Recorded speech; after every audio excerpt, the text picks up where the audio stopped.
There's a reason Britain feels broke, and it's probably not what you think. I'm going to explain it using these biscuits. But first, you need to understand one thing. Debt-to-GDP ratio. It sounds boring, and it kind of is, but it's really important. Let's say this chocolate bourbon represents the UK's debt, and this custard cream represents how rich the country is, or our GDP. When I was born back in 1994, the UK's debt-to-GDP ratio was about 30%. In other words, for every pound the country made, the government owed 30p in debt. So for every one of these custard creams, we had less than a third of a chocolate bourbon. It stayed that way until around 2008, when the banks ran out of money and the government had to bail them out. Suddenly, the debt jumped to around 60%. So now, for every custard cream, we had about 2/3 of a chocolate bourbon. Over the next 10 years of a Tory government, it rose again to about 80%. So we're getting closer to a full chocolate bourbon for every custard cream.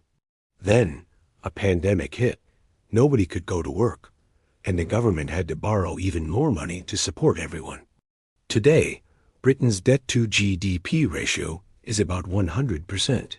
That means for every one of these custard creams, we have one of these chocolate bourbons. For every pound our country makes in a year, the government owes a pound in debt.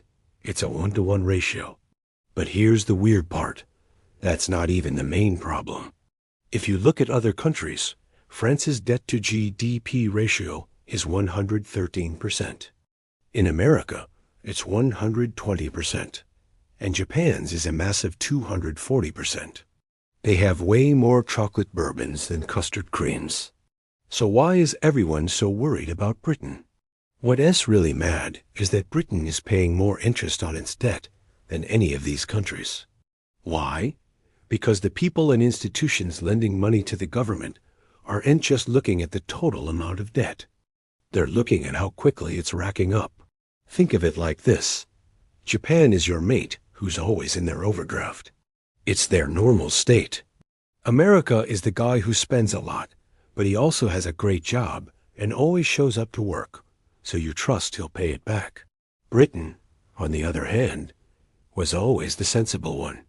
But recently, it's like we've bought a new car, a dog, and a fancy hair transplant, all in the same month. We've pretended we got a big pay rise, but in reality, we've just maxed out a new credit card. Because of this sudden, reckless spending, the people who lend the government money are getting nervous. They see this new behavior as risky, so they're starting to charge a lot more for it in the form of higher interest rates. It's like your credit card company hiking your interest rate because you suddenly look like a much riskier customer. This puts us in a crazy position where 8% of all the money the government spends is just on servicing the interest on our debt. Just paying the interest. That is more than double the entire defense budget. Let that sink in. We are spending more on interest payments than on defending the country. And when you're in that position, that is not a good place to be. It means less money for hospitals, for schools, for everything else we need. So, how do we get out of this mess? Well, that's a big question, and it's what we'll dive into in the next video. We'll look at the options on the table and what it might take to get Britain's finances back on a stable footing. If you found this biscuit-based breakdown helpful, make sure you hit that subscribe button and turn on notifications so you don't miss part 2. Thanks for watching, and I'll see you in the next one.